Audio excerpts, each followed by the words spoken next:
एक मसला आजकल बहुत ज़्यादा सोशल मीडिया पे चल रहा है कि 22 जनवरी को अयोध्या मंदिर की ओपनिंग, जो राम मंदिर की ओपनिंग से मुतालिक बहुत से इलाक़ों से यात्रा निकल रही है। लोग पैदल चल रहे हैं, बूढ़े बूढ़े लोग भी अपने भगवान राम से मोहब्बत का इजहार करते हुए पैदल चल रहे हैं बुढ़ापे में।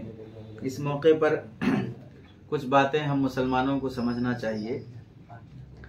पहली बात यह है कि हम मुसलमानों का, पूरी दुनिया के मुसलमानों का यह अकीदा है कि हम सब का पैदा करने वाला अल्लाह एक है। हम अल्लाह के पैदा किए हुए हैं, हम इंसानों के पैदा किए हुए नहीं हैं, इंसानों के हाथों के बने हुए नहीं हैं। हमारा खालिक हमारे जैसा नहीं है, हम सबसे मावरा है। हम ऐसे नहीं हैं कि ये समझते हों कि इंसानों में से कोई कौम सर से पैदा हुई हो, कोई कौम कमर से पैदा हुई हो, कोई कौम घुटनों से पैदा हुई हो जिनकी अकल घुटनों में होती है, कोई कौम पैरों से पैदा हुई हो जिन्हें जूतों की हैसियत में रखा जाता हो। हम इसके कायल नहीं हैं। हम इसके कायल हैं कि सारे इंसान एक अल्लाह के हैं, एक ज़ात से पैदा हुए हैं, सब आपस में भाई भाई हैं। एक दूसरे का एहतराम हम सब पर ज़रूरी है। इंसान होने के लिहाज से हमें गैर मुस्लिमों के साथ भी एहतराम से पेश आने का हुक्म है। अल्लाह ने कुरान करीम में फरमाया, वलक़द कररमना बनी आदम, हम इंसान को इज्जत वाला बनाया है। अब उसकी मर्जी है कि वो अपनी इज्जत घटा रहा है, घटिया चीजों को अपना खुदा बनाकर। उसे चाहिए था कि सबसे मुअज़्ज़ज़ जात को अपना खुदा बनाकर वो अपनी इज्जत बढ़ा लेता। जैसे उसकी मिसाल ऐसी है कि अगर कोई इंसान अपना रिश्ता वक्त के वली आहद से, वक्त के प्राइम मिनिस्टर से, बड़े मालदार से अगर अपना ताल्लुक जोड़ता है, उस ताल्लुक की बुनियाद पर इसकी भी अजमत बढ़ जाती है। और अगर वो ऐसा है कि भाई वो किसी चपरासी से, किसी घटिया जात से अपना ताल्लुक जोड़ता है, उसका दामाद बन रहा है, उसका ससुर बन रहा है, उसका पार्टनर बन रहा है, तो जाहिर सी बात है कि जिससे तुम्हारी निस्बत जुड़ेगी वैसी घटिया इज्जत हो जाएगी। तो हमारी निस्बत चूंकि अल्लाह से जुड़ी हुई है, इस वास्ते हमारा अकीदा यह है कि सारे इंसान एक अल्लाह के बंदे हैं। इंसानों में से कोई इंसान किसी का खुदा नहीं हो सकता। इससे पहला सबक हमको यह मिलेगा कि हम एक दूसरे का एहतराम करें। एहतराम में यह बात भी आएगी कि उसकी सोच का भी एहतराम करें, जान का भी एहतराम करें, माल का भी एहतराम करें, उसकी जिंदगी का भी एहतराम करें।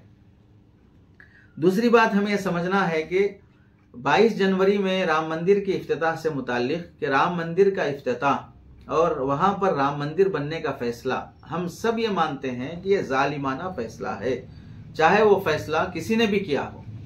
क्योंकि फैसले की बुनियाद दलाइल नहीं है, फैसले की बुनियाद अक्सरी फिरके की हिमायत में है, अक्सरी फिरके की दबाव में है। कहीं फैसला करने वाले ने यह नहीं कहा कि वहां पर मंदिर बनी गई थी जिसे तोड़कर मस्जिद बनाई गई, ऐसा किसी ने नहीं कहा। फैसला करने वालों ने भी यही कहा कि वहां पर मंदिर तोड़कर मस्जिद बनाने के कोई आसार नजर नहीं आते। वहीं अदालत ने यह भी कहा कि उसमें पहले मस्जिद थी जहां पर जबरदस्ती से चराग दाखिल किए गए, मूर्तियां दाखिल की गई। वहीं यह भी कहा गया कि वहां पर मूर्ति पूजा करने के लिए दरवाजे खोले गए, बाद में इजाजत दी गई। तो दलाइल की रोशनी में यह फैसला नहीं था, अक्सरी फिरका की हिमायत और उसकी दबाव में यह फैसला किया गया। तीसरी बात हमें समझनी है कि इस फैसले में जहां पर किसी मेजॉरिटी में रहने वाली या माइनॉरिटी में रहने वाली कौम के साथ जुल्म का मामला हुआ है, वहीं पर इंसानों के साथ, तारीख के साथ, सेकुलर मुल्क और जमहूरी मुल्क के साथ जालिमाना सुलूक भी हुआ है। बल्कि जमहूरी मुल्क का कत्ल हुआ है, सेकुलरिज्म का कत्ल हुआ है इस फैसले से कि जहां सालों से मस्जिद के आसार चले आ रहे हैं, सालों से जहां पर मुसलमान नमाज अदा कर रहे हैं और तारीख उसकी गवाही दे रही है, फिर भी आप किसी के दबाव में आकर फैसला करते हैं और फैसला करके आप फौरन रिटायर्ड हो जाते हैं। रिटायर्ड होने के बाद जब आपका ही कोई मसला जो अदालत में आने को होता है, तो फिर आप साफ ये कह देते हैं कि मुझे मुल्क की अदालत पर भरोसा नहीं है, जबकि ये कहने वाला खुद वो शख्स है जो बाबरी मस्जिद का फैसला करके हटता है। चौथी बात हमें यह भी समझने की है कि इस राम मंदिर की इफ्तिताह की रोशनी में कि हमें मुल्क में रहने वाले किसी भी मजहबी आदमी से हमें कोई दुश्मनी नहीं है, नफरत नहीं है। जमहूरी मुल्क है, आपको अपने मजहब पे चलने की इजाजत है, आपको अपने मजहब की दावत देने की भी इजाजत है। ये हमें आइन और दस्तूर से हमें यह हक हासिल होता है कि आप गैर मुस्लिम हैं, शान से आप मंदिर बनाएं, पूजा करें। आप सिख हैं, शान से आप गुरुद्वारा बनाएं और इबादत करें। आप जैन मजहब के हैं, बुद्ध मजहब के हैं, फारसिज्म के हैं, जिस मजहब से ताल्लुक रखते हैं आप अपनी पूजा करें, कोई मना नहीं है। इसी तरह इसी आइन की रोशनी में मुसलमानों को भी यह हक हासिल है कि वो अपनी मस्जिद बनाएं, अपनी इबादत करें। आप हरगिज इस बात की दावत नहीं दे सकते कि मुसलमान भी आपकी पूजा में शरीक हों। जिस तरह मुसलमान ने यहां पर बिला शिरकते गैर, मुसलमान यहां पर बिला शिरकते गैर अखंड भारत में 600 साल तक हुकूमत करते हुए कभी उसने ये नहीं किया कि वो जबरदस्ती से किसी को अपनी इबादत और इस्लाम में शरीक कर सके। तारीख का कोई पन्ना नहीं बताया जा सकता जिसमें मुसलमान अखंड भारत, जो लाहौर से लेकर अफगानिस्तान से लेकर दक्कन तक, कश्मीर से लेकर कन्याकुमारी तक, जो मुनकसिमा गैर मुनकसिमा मुनकसिम दर मुनकसिम हिंदुस्तान जो सब यहाँ शामिल थे, उसमें मुसलमान हुकूमत करते हुए और शिरकत के साथ 1100 साल मुसलमान हुकूमत करते हुए कभी जबरदस्ती का मामला नहीं किया है। और इस्लाम की तालीम भी यही है कि ला इकराह फिद्दीन, जबरदस्ती से दीन में दाखिल नहीं किया जाएगा। ईमान के लिए कलीमा जुबान से भी कहना शर्त है, दिल से भी मानना शर्त है। और जबरदस्ती जिस्म पर हो सकती है, जुबान पर हो सकती है, लेकिन दिल पर किसी का जोर नहीं चलता है। तो यहां जबरदस्ती से किसी को अपने रस्म में, अपनी पूजा में शरीक होने की दावत देना, ये बिल्कुल आइन और दस्तूर के भी खिलाफ बात है और इंसानियत की भी खिलाफ बात है। किसी को सुकून से जीने नहीं दिया जाने का मतलब है। और एक बात हमें यह भी समझना चाहिए इस रोशनी में कि मुल्क के वजीर आजम का, जो जमहूरी मुल्क का वजीर आजम है, उसके लिए भी दस्तूर और कानून ये होता है कि वो अपने मनसब पर होते हुए किसी मजहब की ऐसी हिमायत ना करे जिससे जमहूरियत की शबीह खराब हो जाए, जिससे सेकुलरिज्म को धब्बा पड़ जाए और वो किसी खास मजहब की तरफ उसका रुख मुड़ जाए। ये उस मनसब पर रहने वाले के लिए मुनासिब नहीं है। और अगर कोई शख्स वैसा करता है, इतना जज्बा दिखाता है, जज्बात में आ जाता है, दावत देता है, तरगीब देता है, तो फिर वो शख्स अपने उस मनसब की खियानत कर रहा है, धोखा कर रहा है। वो आने वाले इलेक्शनों में वोट बैंक की खातिर इस तरह की मुल्क की जमहूरियत को दागदार करना चाह रहा है। ये बहुत ही घिनौनी और घटिया हरकत होगी उस शख्स के लिए जो ये कहता है कि सबका साथ, सबका विकास, सबका विश्वास, जो ये कह रहा है उसके लिए तो सबसे घटिया हरकत हो जाएगी कि फिर ये किसी और की तरफ माइल हो रहा हो। और एक बात हमें यह भी समझना चाहिए कि इस मौके से जहां पर एक मंदिर की इफ्तिताह हो रही है, हम बिल्कुल उससे मना नहीं करते हैं, अगरचे के हमारी मस्जिद पर गासिबाना जालिमाना तौर पर उसे कब्जा करके बनाया जा रहा हो। हम अदालत के उस फैसले का एहतराम करते हुए हम उस पर कोई तनकीदी बयान हमारे अकाबिर की तरफ से न जारी हुआ, न हम उस करते हैं।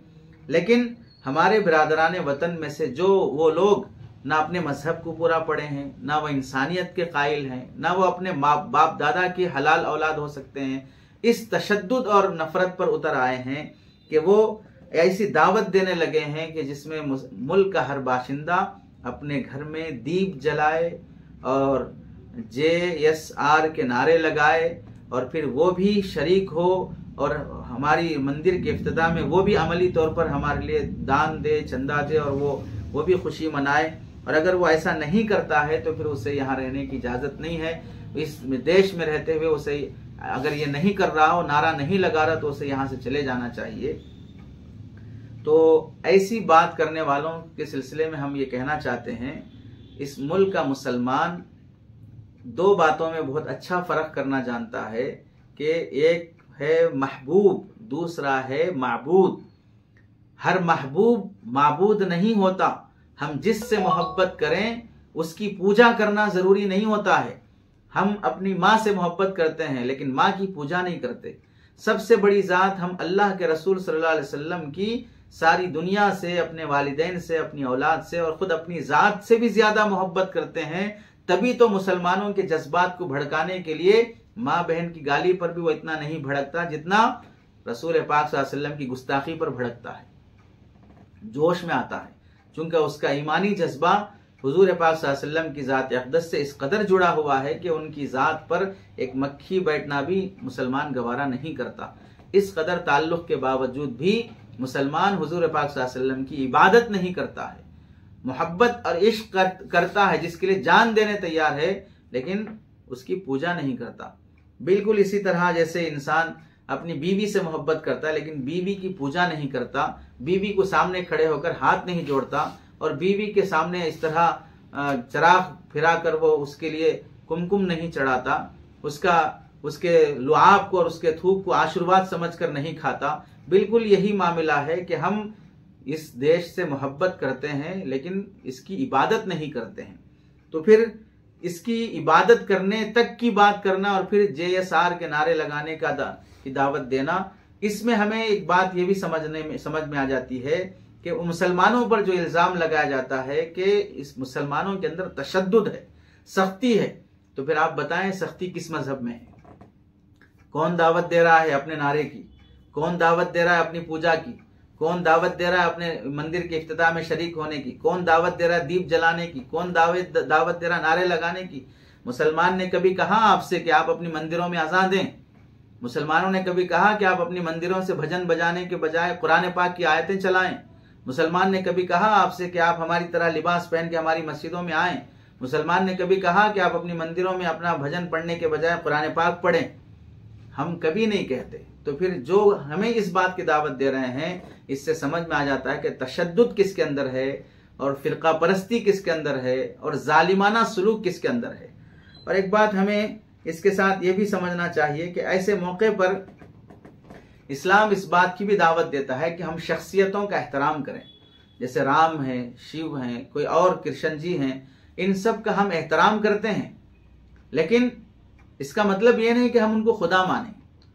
हम अपनी बिरादरान वतन से कहते हैं कि आपको खुद अपने मजहब को पढ़ लेना चाहिए कि अभी भी आपके मजहब में इस बात में इख्तलाफ है कि राम जी भगवान थे या हमारी तरह इंसान थे। अगर उन्हें भगवान माना जाता है तो फिर भगवान के जैसे बनने की दावत नहीं दी जा सकती, क्योंकि भगवान के जैसा कोई नहीं हो सकता। राम अगर भगवान थे तो फिर हम राम जी की तरह जीना चाहते हो तो कैसे जिएंगे? भगवान की तरह तो इंसान नहीं जी सकता। और फिर अगर राम जी इंसान हैं तो फिर उन्हें भगवान क्यों मान रहे हो? फिर उनकी मूर्ति क्यों बना रहे हो? उनकी पूजा क्यों कर रहे हो? इंसानों की तो पूजा नहीं होती, पूजा तो भगवान की होती है। इसी मसले में इख्तलाफ है आपके मजहब में, जिसे आप पढ़ना नहीं चाहते हैं, समझना नहीं चाहते हैं। और उसके बाद एक बात यहाँ पर मुसलमानों को बहकाने के लिए, मुसलमानों को वरगलाने और अपनी शोहरत बढ़ाने के लिए हमारी बिरादरी से और गैर मुस्लिम भाइयों की बिरादरी से एक गैर मुस्लिम लड़की अपना नाम बदलकर शबनम नाम रखकर और पैदल वो यात्रा करते हुए ये दिखाना चाहती है कि मैं मुल्क के अंदर एक मोहब्बत का, अमन का और शांति का मैसेज देना चाहती हूँ। और है दर हकीकत वो गैर मुस्लिम, अपनी बॉयफ्रेंड के साथ घूमती है, उसके साथ चुम्मा चाटी भी होती है और फिर इस यात्रा में 2 अजनबी नौजवानों के साथ रात भर सफर भी करती है। क्या दिल पाक है, ख्यालात पाक हैं? जा रही है अपने मजहब के लिहाज से किसी नेक काम पर, लेकिन उस यात्रा के दरमियान में कितने नेक काम होंगे वो खुद जानती है। लेकिन बदनाम करना है इस्लाम को, बदनाम करना है मुसलमानों को। जाहिर सी बात है ये दौर ग्लोबल विलेज का है, कोई बुराई छुपती नहीं है, कोई हकीकत छुपती नहीं है।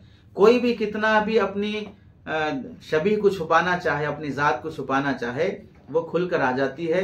इसलिए मुसलमानों को इस मौके पर बिरादरान वतन की जिम्मेदारी बनती है कि संजीदगी से अपने उस राम मंदिर के इफ्तिताह का प्रोग्राम कर लें, जज्बात में आकर इस मौके को भी वोट बैंक का जरिया न बनाए, नफरत का जरिया न बनाए।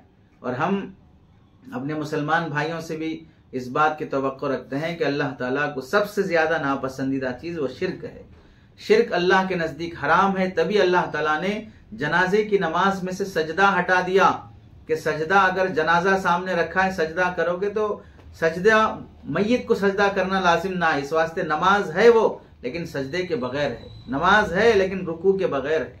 अल्लाह ने नमाज जैसी इबादत को तुलूए आफ्ताब और गुरूब आफ्ताब के वक्त और निस्फुन नहार के वक्त, दरमियानी सूरज के वक्त मना कर दिया कि इस वक्त नमाज ना पढ़ो, क्योंकि इस वक्त सूरज की पूजा करने की मुशाबहत हो सकती है।